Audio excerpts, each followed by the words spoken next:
Hello everyone, welcome to my channel share the show. Friends, आज हम ABM के module B में chapter number 11 का पार्ट 4 करेंगे। चैप्टर है आपका डेवलपमेंट ऑफ ह्यूमन रिसोर्सेज के बारे में। यहाँ पर हम जॉब एनालिसिस की प्रोसेस के बारे में जानेंगे और डाटा एनालिसिस के बारे में समझने और सीखने वाले हैं। जॉब एनालिसिस हमने पहले यानी पिछले लेक्चर 3 में भी बात की थी। यहाँ पर हम प्रोसेस ऑफ जॉब एनालिसिस थोड़ा डिटेल में चर्चा करने वाले हैं। यानी कि जॉब एनालिसिस तो होती है, उसमें जॉब स्पेसिफिकेशन, जॉब डिस्क्रिप्शन और जॉब इवैल्यूएशन होता है।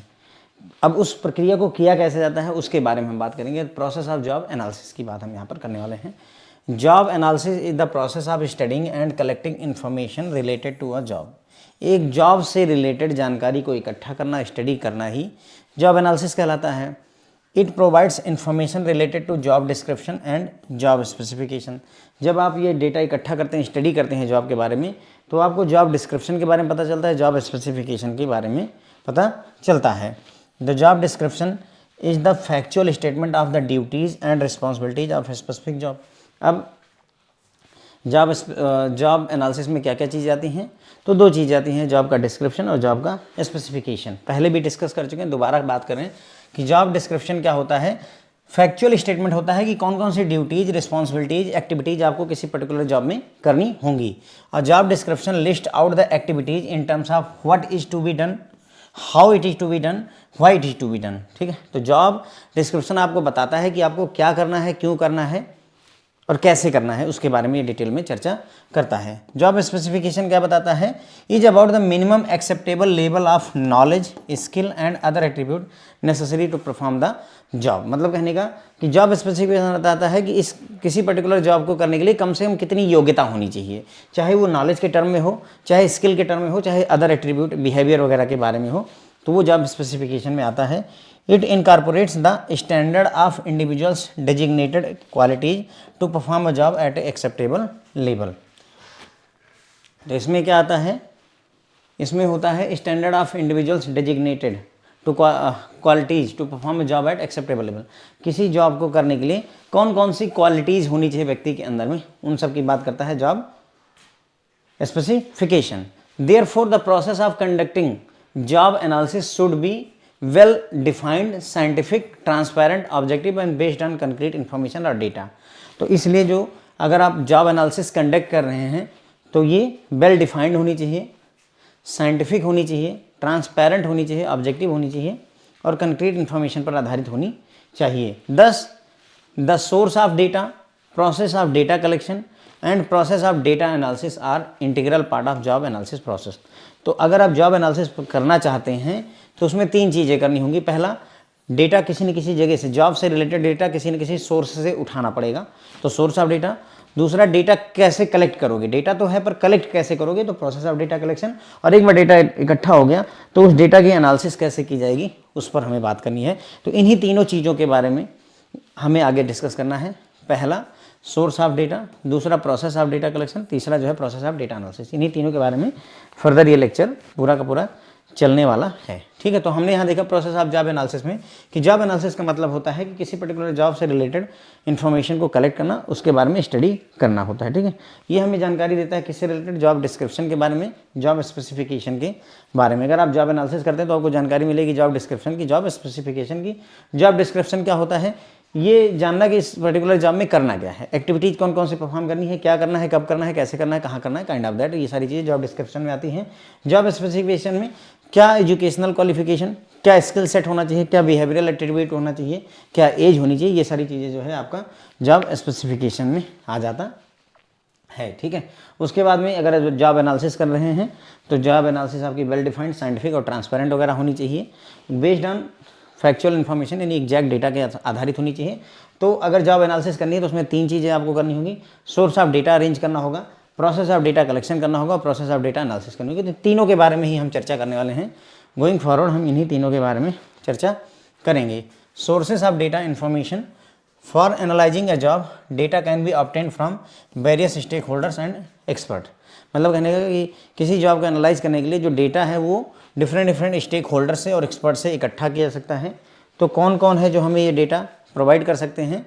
तो देखिए, the major source of information are, मतलब अगर जॉब के बारे में जानकारी चाहिए तो कहाँ से जानकारी मिल सकती है? जॉब होल्डर, जो व्यक्ति उस जॉब को कर रहा है, सुपरवाइजर, जो व्यक्ति उस जॉब को सुपरवाइज कर रहा है, कस्टमर के फीडबैक से भी हमें डेटा मिल सकता है, और एक्सपर्ट लोगों से भी हमें, जिन्हें जॉब एनालिस्ट कहते हैं, उनसे भी हमें डेटा मिल सकता है। तो इन चारों के बारे में अब हम डिस्कस करेंगे, इन चारों के बारे में हमें डिस्कशन करना है। पहला देखते हैं job holders. Job holders has the first hand direct knowledge of the various task and activities involve in performing the job और टास्क। किसी पर्टिकुलर जॉब को, जैसे मेरा काम पढ़ाने का है, अगर मैं पढ़ा रहा हूँ तो सबसे ज़्यादा नॉलेज मुझे होगी कि कैसे क्या चीज़ें चलती हैं, क्या क्या एक्टिविटीज़ हैं, क्या क्या टास्क परफॉर्म करने होते हैं। ठीक है, तो वही बात है, जॉब होल्डर के पास में डायरेक्ट नॉलेज होती है हर चीज़ के बारे में। He can give more comprehensive detail about the each activities performed by him or her including the constraint and resources requirement. मतलब जो जॉब होल्डर है वो ज़्यादा डिटेल में जानकारी आपको दे सकता है कि उसके द्वारा कौन कौन सी एक्टिविटीज़ की जा रही हैं, क्या क्या समस्याएं आती हैं, और क्या क्या रिसोर्सेज की ज़रूरत होती है इस जॉब को परफॉर्म करने के लिए। The information provided by job holder can be validated through other sources. मतलब जो जानकारी जॉब होल्डर ने दे रखी है कि सर ये काम के लिए ये चीज़ें होती हैं, तो उसको हम वैलिडेट भी कर सकते हैं अदर सोर्सेज से, और तरीक़ों से हम इस जानकारी को वैलिडेट भी कर सकते हैं। अब आते हैं सर यहाँ पर सुपरवाइजर्स हमारे। ठीक, सुपरवाइजर से भी हमें डेटा मिलता है। Supervisors are expected to understand the job well in order to supervise the job effectively. Supervisor से ये उम्मीद की जाती है कि उसको जॉब की अच्छी अंडरस्टैंडिंग होगी, तभी वो उस जॉब को सुपरवाइज कर सकेगा। अगर आपको ट्रेन चलानी नहीं आती है तो उसका सुपरवाइजर आपको किस लिए बना दिया जाएगा? आपको पता ही नहीं कि ट्रेन चलाते कैसे हैं, तो आप सुपरवाइज क्या करिएगा? ठीक है, तो आपको नॉलेज होनी चाहिए जॉब की, तभी आप उसके सुपरवाइजर बनेंगे। If the supervisor does not directly supervise the job, it may be able to provide the valid data. तो हो सकता है कि डायरेक्टली सुपरवाइज ना कर रहा हो जॉब को, फिर भी जो है मतलब कहने का कि अगर सुपरवाइज डायरेक्टली नहीं कर रहा है, जैसे कि मेरा काम है कि मेरे अंदर में बहुत कई सारी टीमें हैं मौके पर, ऑपरेटर की टीम है, एनालिस्ट की है, क्वालिटी एनालिस्ट की है, बहुत सारे हैं, तो मैं सारी चीज़ों को एक साथ नहीं देखता हूँ। तो मैं सुपरवाइजर तो हूँ, लेकिन मैं डायरेक्टली हर चीज़ को नहीं लुक इनटू करता हूँ। मैनेजर्स मेरे अंडर में जो रिपोर्ट करते हैं, तो हो सकता है कि मैं आपको डायरेक्ट जो है वैलिड जानकारी ना दे सकूं। यानी कि हम जानकारी उन्हीं से ले सकते हैं जो सीधे सीधे सुपरवाइज करते हैं। Supervisors view can be useful for designing the job. अगर आप जॉब को रीडिजाइन करना चाहते हैं तो सुपरवाइजर का व्यू आपके बहुत काम आ सकता है। The job holder can give a limited prospective as he is familiar with that job only. अब यहाँ पर क्या है कि जॉब होल्डर जो आपको, जॉब होल्डर अपनी पर्टिकुलर जॉब की तो बहुत जानकारी दे देगा, लेकिन उसका जो प्रोस्पेक्टिव है वो लिमिटेड है, उसका एक लिमिटेशन है, क्योंकि वो उसी जॉब के बारे में जानता है, वो सभी जॉब के बारे में नहीं जानता है। लेकिन सुपरवाइजर हो सकता है एक से ज़्यादा जॉब को सुपरवाइज कर रहा हो। Sometimes the job holder redefine the activities to suit his or her capabilities. अब कई बार क्या होता है, जो जॉब होल्डर है वो क्या करता है, एक्टिविटीज को अपने हिसाब से तोड़ मरोड़ लेता है अपनी ज़रूरतों के हिसाब से। जैसे एटीएम पर गार्ड लगाए जाते हैं, अगर नाइट शिफ्ट है उसकी तो वो क्या करता है, जागना चाहिए, आइडियली उसको जागना चाहिए, पर वो क्या बोलते हैं, उन्होंने देखा कि रात में 2 बजे से लेकर के सुबह 5 बजे तक कोई कस्टमर नहीं आता, तो वो सो जाते हैं उसमें। तो क्या किया उन्होंने, एक्टिविटीज़ को रीडिफाइन कर दिया अपनी ज़रूरतों के हिसाब से। ठीक है, तो इट इज़ आल्सो पॉसिबल, तो अपने हिसाब से डिफाइन कर दिया। लेकिन असल में ये जॉब ऐसी है नहीं, है ना, कि सोने की कोई बात यहाँ पर नहीं की गई है ना। लेकिन हमको जो जानकारी मिलेगी जॉब होल्डर से वो यही मिलेगी कि सर 2 से 5 आप आराम से रिलैक्स करिए। ठीक है, thus the supervisor's information can be valid source for validating job holders information and redesigning job। तो ये बोल रहे हैं कि जो सुपरवाइजर से हमको जानकारी मिलेगी वो एक बढ़िया सोर्स होगा, किस चीज़ का, जॉब होल्डर के इन्फॉर्मेशन को वैलिडेट करने का, कि जॉब होल्डर जो बता रहा है वो सही बता रहा है कि नहीं बता रहा है, और जॉब को रिडिज़ाइन करने में भी ये हेल्पफुल रहने वाला है। ठीक है, फिर आता है कस्टमर का फीडबैक। कस्टमर के फीडबैक से भी हम जॉब के बारे में इंफॉर्मेशन निकाल सकते हैं, लेकिन ये मुश्किल काम है। दो the customers feedback is not a very popular source of information collection. मतलब इंफॉर्मेशन को कलेक्ट करने के लिए जॉब के बारे में बहुत पॉपुलर तरीका नहीं है, लेकिन फिर भी yet customers are good source of information to understand a job, specially where the job relates to dealing with the customer and customer satisfaction determines the success of the job execution. मतलब हम customer के feedback से job के बारे में जानकारी कहाँ निकाल सकते हैं, जहाँ पर डायरेक्टली जो है जॉब ऐसी है जो कस्टमर के साथ डील करती है। जैसे होटल इंडस्ट्री हो गई, किसी होटल में अगर आप रुके तो वहाँ पर उनका बिहेवियर कैसा था, किसी रेस्टोरेंट में आप खाना खाने गए तो जो वर्कर्स हैं उनका जॉब में पर्टिकुलर वर्क में कैसा बिहेवियर था, ये सारी चीज़ें हमें पता चल सकती हैं कस्टमर से, ठीक है। तो अगर कस्टमर के साथ डील हो रही है उस पर्टिकुलर जॉब में तो हमें जानकारी मिल सकती है, और कस्टमर का सेटिस्फैक्शन से ही डिसाइड होता है कि हाँ भाई ये जॉब प्रॉपर तरीके से एग्जीक्यूट हुई या नहीं। आप रेस्टोरेंट में गए, आपको अच्छी सर्विस मिली या नहीं मिली, उससे हम डिसाइड कर सकते हैं, ठीक है। The complaints and appreciation from the customer can give clue about the importance of various activity performed and the lacuna यानी कि खामी in the process of performing these activities. तो जो कस्टमर हमारे पास कंप्लेंट देंगे या हमारी लोगों की तारीफ़ करेंगे, अप्रिशिएट करेंगे कस्टमर, उससे हमें फ़ायदा क्या होगा कि हम जान पाएंगे कि कौन कौन सी एक्टिविटी हैं जो इंपॉर्टेंट है परफॉर्म करने के लिए, और या फिर अगर कोई खामी है उस प्रोसेस में तो उसके बारे में भी हमें जानकारी मिल जाती है, किस आधार पर, कस्टमर की कंप्लेंट के आधार पर। लेकिन ये हर जगह काम की नहीं है। अगर कोई कहीं पर फैक्ट्री में अगर कार बन रही है तो वहाँ पर ये कस्टमर फीडबैक उतना हेल्पफुल रहने वाला नहीं है, ठीक है। हाँ, एक बार हमने एजेंसी पर आए और कार बेचने का प्रयास किया, वहाँ पर हम पता कर सकते हैं कस्टमर के फीडबैक से कि एजेंसी के लोगों ने कैसा बिहेव किया, लेकिन कार बनने के दौरान नहीं काम आएगा। तो इसीलिए बोल रहे हैं बहुत पॉपुलर सोर्स नहीं है। Experts are the trained job analyst can provide significant information by scientifically collecting, processing, presenting in the form of process document, flowchart, customer complaint record, job holders and supervisors view in properly designated format या design format. मतलब ये कह रहे हैं कि expert की भी सहायता ली जा सकती है हमें, अगर हम जानकारी चाहते हैं किसके बारे में, किसी पर्टिकुलर जॉब के बारे में, ठीक है। तो ट्रेंड जॉब एनालिस्ट हो गए या एक्सपर्ट हो गए, इनकी सहायता से हम जानकारी इकट्ठा कर सकते हैं। वो क्या करेंगे, सारी डेटा को साइंटिफिकली कलेक्ट करेंगे, प्रोसेस करेंगे और उसको प्रेजेंट करेंगे एक बढ़िया प्रोसेस डॉक्यूमेंट के तौर पर या फ्लो चार्ट के तौर पर। कस्टमर की कंप्लेंट रिकॉर्ड बनाएंगे, जॉब होल्डर और सुपरवाइजर के व्यू को भी प्रॉपर्ली डिजाइन करके डिजाइन फॉर्मेट में आपको प्रेजेंट करेंगे, जिससे आपको आइडिया लग जाए कि जॉब में क्या क्या चीज़ें हैं, होनी है activities. Sometimes the external consultants are influenced by their observation in respect of similar job in other organisation which they had analysed. अब क्या होता है कि कई बार आप एक 3 स्टार होटल में गए, ठीक है, और आप एक 5 स्टार होटल में गए, तो क्या हुआ, जो एनालिस्ट है हो सकता है वो 5 स्टार होटल में पहले गया हो या 3 स्टार में गया हो, तो एक जगह का प्रभाव उसके दिमाग से दूसरी जगह से जाता नहीं। वो बोलेगा कि पिछले वाले में गए तो वहाँ एसी सब कुछ अच्छा चल रहा था, रूम क्लीन थे, यहाँ पर बहुत सारी चीज़ें गड़बड़ हैं, काइंड ऑफ दैट। तो ये फैक्टर भी प्रभाव कर जाता है, यानी एक्सपर्ट कई बार इन्फ्लुएंस होते हैं दूसरी जगह की डेटा पर, ठीक है। तो उसकी वजह से हो सकता है आपकी एक्टिविटीज़ अच्छी हों, लेकिन फिर भी वो ये बोल देंगे कि गड़बड़ है, क्यों, क्योंकि उनका अनुभव दूसरी जगह पर अच्छा रहा है, ठीक है। तो ये हो गया फ्रेंड्स जो है हमारा सोर्स ऑफ डेटा के बारे में हमने पढ़ लिया, सोर्स ऑफ डेटा। फिर हमें प्रोसेस ऑफ डेटा कलेक्शन पढ़ना, लेकिन अभी सोर्स ऑफ डेटा पढ़ा हमने। सोर्स ऑफ डेटा में हमने देखा कि भाई डाटा के एनालिसिस करने के लिए हम डिफरेंट जगहों से डेटा इकट्ठा कर सकते हैं, जैसे जॉब होल्डर से डेटा ले सकते हैं, सुपरवाइजर से, कस्टमर के फीडबैक से, एक्सपर्ट से, ठीक है। तो जॉब होल्डर जो जॉब कर रहा है वो हमें जानकारी दे देगा। तो जॉब होल्डर क्या कहता है, भाई जॉब होल्डर के पास में इन्फॉर्मेशन होती है पूरी तरह से, क्योंकि वो उस एक्टिविटी को कर ही रहा है, काफ़ी डिटेल में आपको वो जानकारी देता है कि उसके द्वारा क्या क्या काम किया जा रहा है, क्या परेशानियाँ, कंस्ट्रेंट क्या हैं और क्या क्या रिसोर्सेज की ज़रूरत पड़ती है। फिर जो जॉब होल्डर द्वारा जो डेटा दिया गया उसको अदर सोर्सेस हम वैलिडेट कर सकते हैं, जैसे कि सुपरवाइजर द्वारा वैलिडेट किया जा सकता है। सुपरवाइजर से उम्मीद की जाती है कि उसको जॉब की अच्छी अंडरस्टैंडिंग होगी, जिस जॉब को वो सुपरवाइज कर रहा है, तभी वो इफेक्टिवली उसे सुपरवाइज कर सकता है। अगर आप पढ़े लिखे नहीं हैं तो आप ये उम्मीद ना करिए कि आपका बच्चा जो है पढ़ रहा है तो आप सुपरवाइज कैसे करेंगे, आपको नहीं पता है कि वो पढ़ रहा है कि नहीं पढ़ रहा है, क्योंकि आपने पढ़ाई नहीं करी है, ठीक है। तो वही चीज़ है।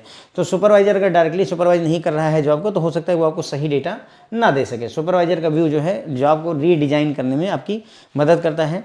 जॉब का होल्डर जो होता है उसकी एक प्रॉस्पेक्टिव लिमिटेड होता है, क्यों, क्योंकि वो सिर्फ उसी जॉब से रिलेशन रखता है और बाकी जॉब के बारे में उसको जानकारी नहीं होती है। कई बार जॉब होल्डर्स जो है एक्टिविटीज़ को, जो जॉब में जो एक्टिविटीज़ होती है उसको अपनी ज़रूरत के हिसाब से, अपनी कैपेबिलिटीज़ को सूट करने के लिए उसे मॉडिफाई कर देते हैं।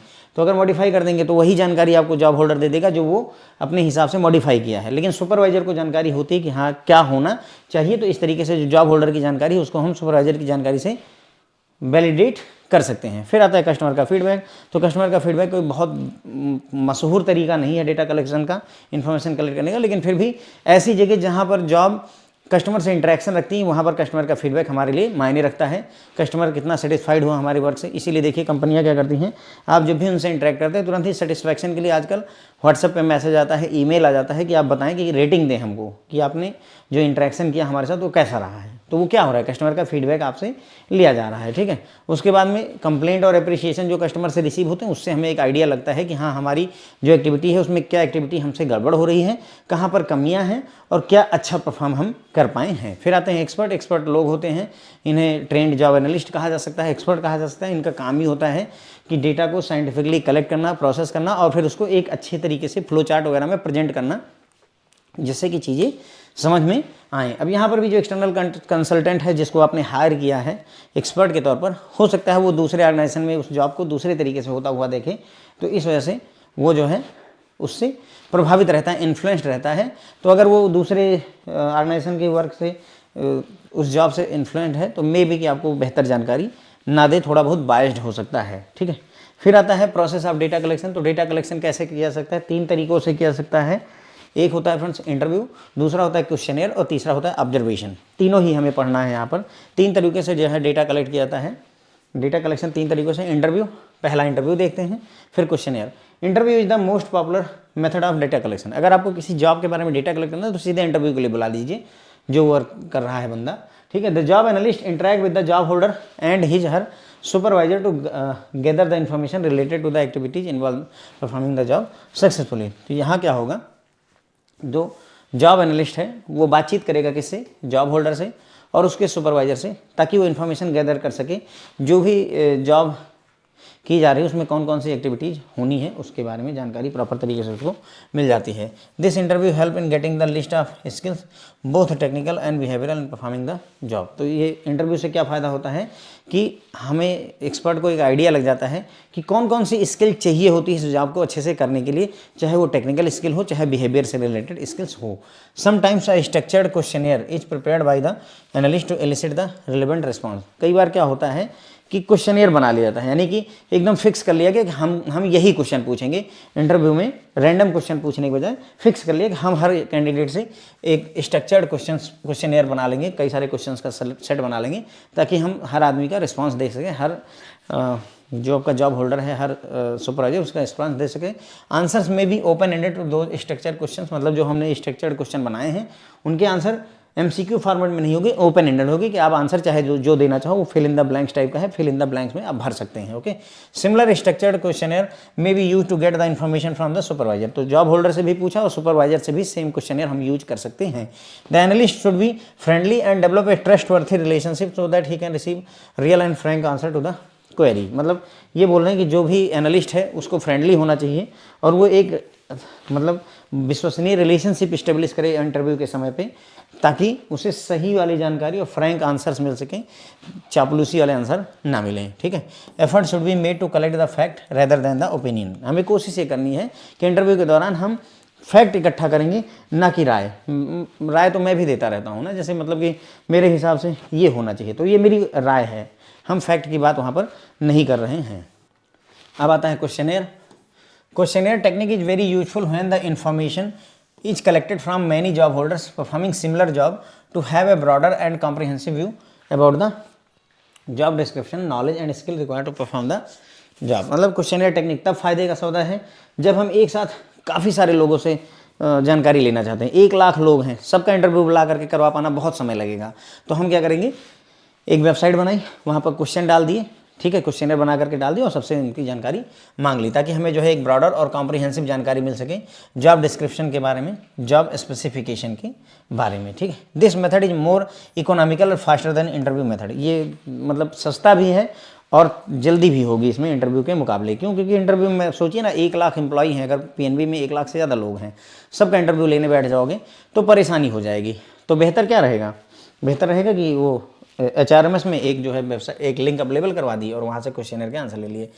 The questionnaire should be designed thoughtfully with the help of expert so that it provide maximum information required. और जो क्वेश्चनर में जो क्वेश्चंस आप रखेंगे उन्हें बहुत ही गंभीर विचार के साथ रखें एक्सपर्ट की सहायता से, ताकि जो जानकारी आपको चाहिए वो ज़रूर से ज़रूर मिल जाए, ठीक है। फिर आती है बात ऑब्जर्वेशन की।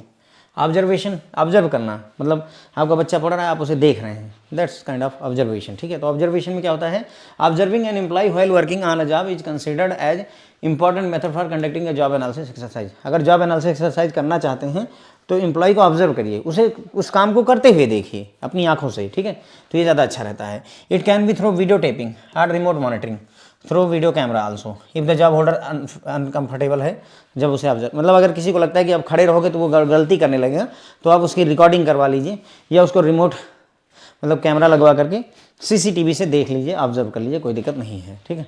Observation generally require worker sampling which is the process of taking samples of work activities of an individual और अ ग्रुप, मतलब यहाँ पर जो ऑब्जर्वेशन की जाती है उसके लिए सैम्पलिंग यूज की जाती है, रिक्वायर वर्क सैम्पलिंग। सैम्पलिंग मतलब होता है कि हम रैंडमली, जैसे मान लीजिए 50 तरीके की जॉब है तो उसमें से कौन, हम 50 नहीं वो करते हैं, 50 में से 6-8 उठा ली, ठीक है, और 1 लाख एम्प्लॉय हैं तो हम 1 लाख लोगों पर नहीं करेंगे ऑब्जर्वेशन, 10-15 लोगों पर कर लिया, 100-200 हज़ार लोगों पर कर लिया, इस तरीके से सबका नहीं करते हैं, कुल मिलाकर रैंडमली सेलेक्ट कर लेते हैं। Okay, systematic work sampling and observing the job holder at a predetermined time is very important, मतलब कहने का कि जो आप सैम्पलिंग करिए, वर्क सैम्पलिंग करिए, वो सिस्टमेटिक वर्क सैम्पलिंग करिए।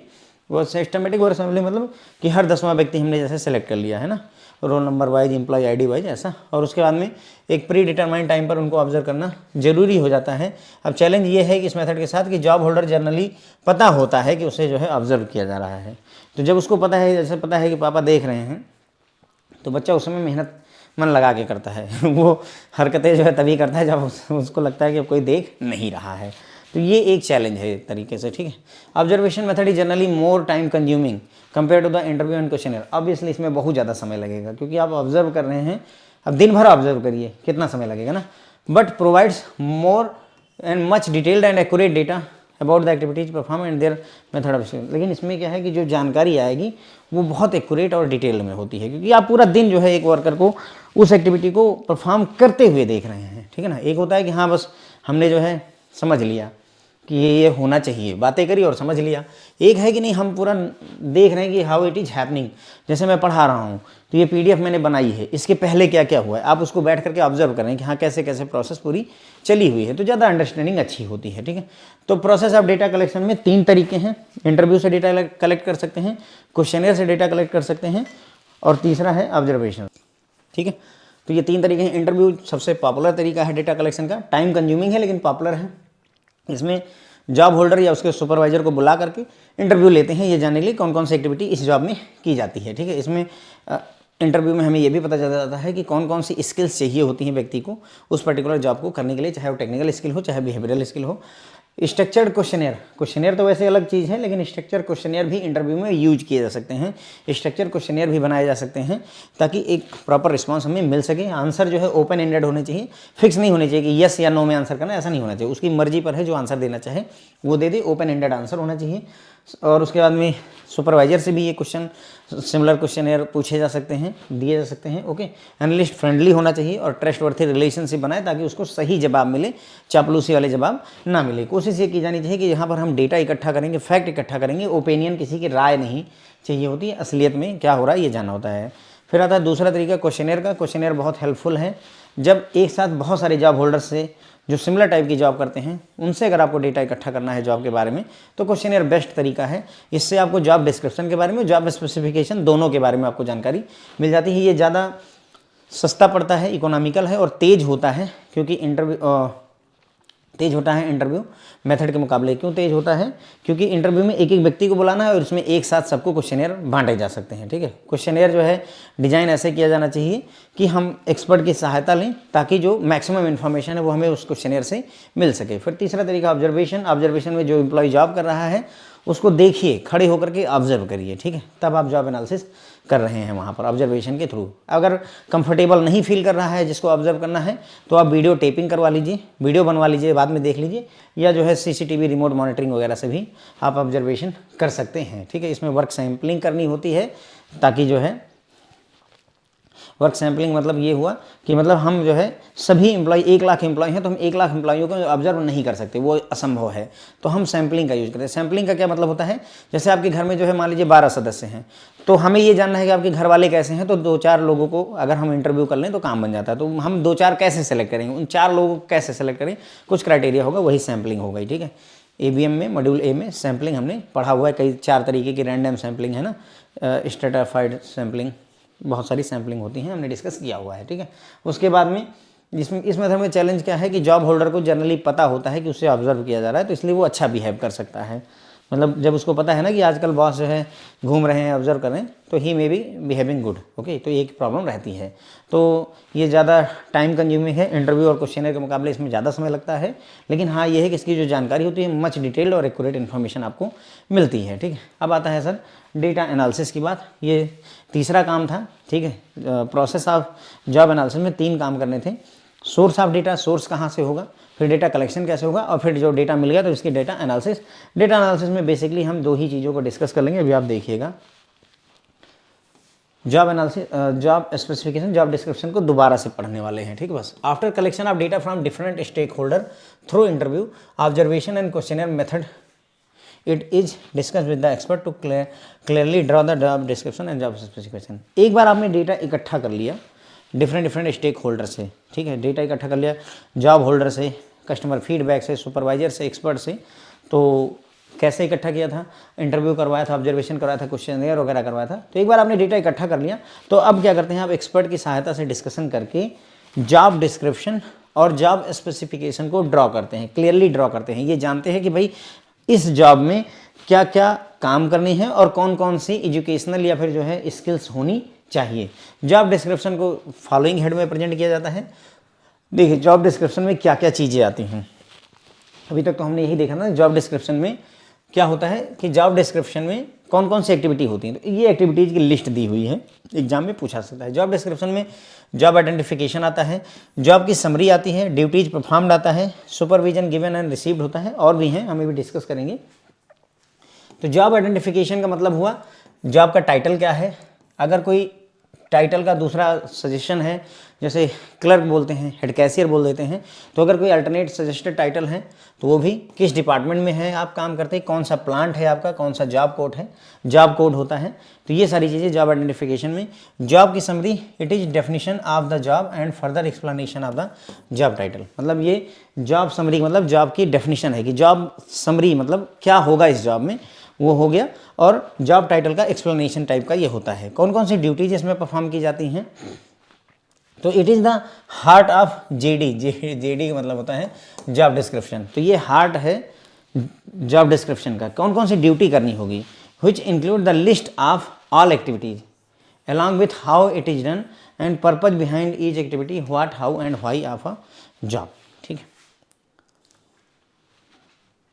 तो यहाँ क्या होता है कि इसमें जितनी भी एक्टिविटीज़ होती हैं उनको इंक्लूड किया जाता है, कैसे इस काम को किया जाएगा, क्या पर्पज है उस एक्टिविटी को करने का, है ना, यानी कि व्हाट, हाउ एंड व्हाई, क्या करना है, क्यों करना है और कैसे करना है, ये सारी जानकारी हमें मिलती है किससे, ड्यूटीज परफॉर्म से। ठीक है, सुपरविजन जो दिया जाएगा और रिसीव किया जाएगा, तो इसमें इंक्लूड करता है titles and brief description of job immediately above and below and degree of supervision and interdependence involve. मतलब कहने का कि कोई नीचे आपके काम कर रहा है तो उसको सुपरवाइज करना है, तो वो क्या काम कर रहा है, क्या हम सुपरवाइज क्या करेंगे, तो क्या सुपरविजन देना है और लेना है, इसी की बात होती है।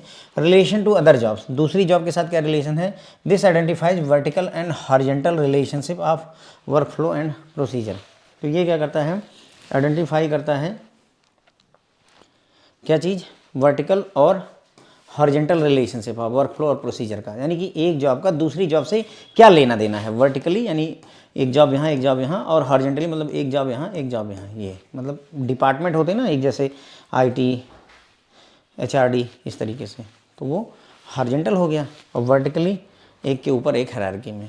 Machine, tools and materials, this is the list of machines, tools and material and has trade names wherever necessary. तो इसमें क्या होता है, कौन कौन सी मशीन्स, टूल्स और मटेरियल यूज होंगे उसके बारे में जानकारी दी हुई होती है। वर्किंग कंडीशन के बारे में बात करेंगे तो इसमें फिजिकल, इन्वायरमेंटल, हैजार्डस कंडीशन, यानी कैसी स्थिति रहेगी जहां आप काम करेंगे वहां पर कैसी वर्क स्थिति रहेगी उसके बारे में बात होती है। ठीक है, फिर आता है जॉब स्पेसिफिकेशन। जॉब स्पेसिफिकेशन में क्या क्या आता है, तो एजुकेशनल क्वालिफिकेशन, कौन कौन सी इसेंशियल और डिजायरेबल क्वालिफिकेशन आपके होनी चाहिए, यानी पढ़ाई में क्या क्या होना चाहिए।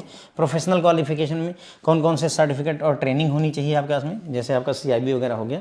एक्सपीरियंस में ड्यूरेशन और टाइप ऑफ एक्सपीरियंस जो इसेंशियल है और डिजायरेबल है इस पर्टिकुलर जॉब के लिए। नॉलेज और स्किल में आपकी लेवल ऑफ नॉलेज और स्किल जो है इस जॉब को करने के लिए, ये भी बात की जाती है। ठीक है, पर्सनालिटी कैरेक्टरिस्टिक्स में देखें तो कौन कौन से बिहेवियरल एट्रीब्यूट होनी चाहिए, यानी कि व्यक्ति शांत होना चाहिए, लड़ाई झगड़े वाला नहीं होना चाहिए। फिजिकल मेकअप, आपका फिजिकल प्रेजेंटेशन कैसा है, ठीक है। Physical attribute required for the job, यानी कि सेक्रेटरी वगैरह की जॉब होगी तो भाई आपको थोड़ा सा मेंटेन रखना पड़ेगा अपने को, ठीक है। इंटरेस्ट की बात करेंगे, the passion and area of interest, जो व्यक्ति है उसका इंटरेस्ट कैसा है, किस क्षेत्र में वो इंटरेस्टेड है। अदर रिक्वायरमेंट, अगर कुछ बच जाए तो वो अदर रिक्वायरमेंट में आ जाता है, ठीक है। तो बस यहीं पर ये बात खत्म होती है। एक बार फिर से फटाफट से हम एक क्विक रिव्यू करते हैं डेटा एनालिसिस की। तो एक बार आपने डेटा कलेक्ट कर लिया डिफरेंट स्टेक होल्डर से। स्टेक होल्डर में कौन कौन आए मैंने आपको बताया, आपका जॉब होल्डर हो गया, सुपरवाइजर हो गया, कस्टमर का फीडबैक हो गया, और जो है चौथा हो गया आपका एक्सपर्ट हो गए, ठीक है।